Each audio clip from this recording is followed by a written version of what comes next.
met long ago on a crowded street. Two strangers brought together by fate. Now, years later, they stand at the threshold of a courtroom, strangers once more. He glances at her, but she sharply turns her face away, a gesture filled with contempt louder than words. The silence between them is thick and heavy. They walk inside, side by side, yet worlds apart. The lawyers speak, their voices a distant hum. They sit at the back, side by side, but not together. As the proceedings unfold, memories stir. He recalls their first encounter, how his heart skipped a beat when she smiled, how young they were, how full of hope. Those early days feel distant now. The butterflies, the excitement of seeing each other, dinners stretching into laughter-filled nights, walks through Hampstead Heath, hand in hand, dreaming of the future. Then came the wedding. How radiant she looked in white, and how he trembled as she walked down the aisle. The first pregnancy, the anticipation. As he assembled the beautiful wooden cot in the kids' room, the soft clinging of bolts could be heard while she stood in the doorway, watching him with love-filled eyes and a heart full of promise. That smile burned vividly in his mind as her counsel declared she had no faith in him. Chaos unfolded, bringing bittersweet memories. The house filled with the laughter of children, the patter of tiny feet in the halls, family gatherings, and long-awaited evenings on the sofa with a glass of red, watching TV.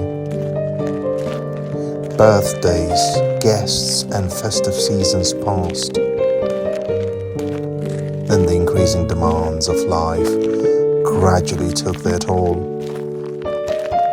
His long hours, endless travels, constant hustling to secure a bright future for them all. Battling external pressures and internal fears, he remained unaware of the growing abyss between them.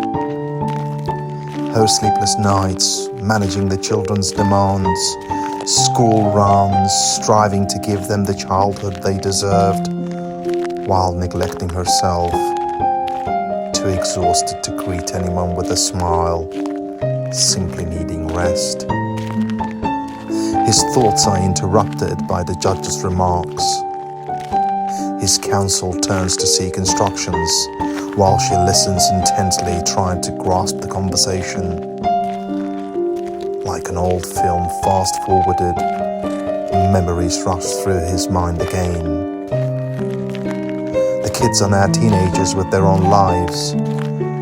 There is distance between them too. Efforts to rekindle the relationship have failed. Rare encounters, avoiding each other, doing the bare minimum to keep things civil. How did we get here? He steals a glance at her, but there is no response. Just a stooped silhouette, staring into nothingness.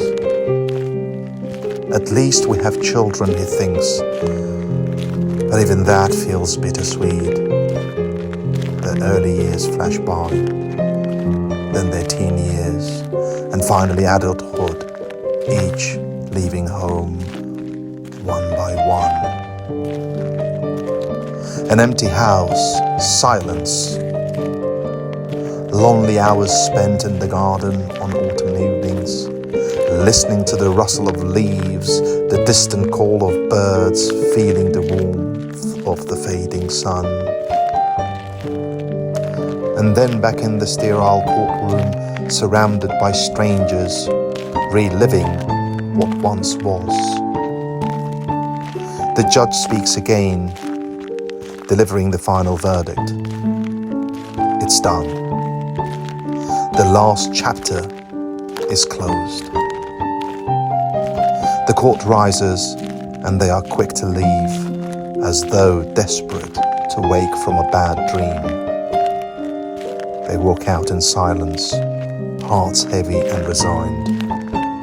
No goodbyes, no final glance.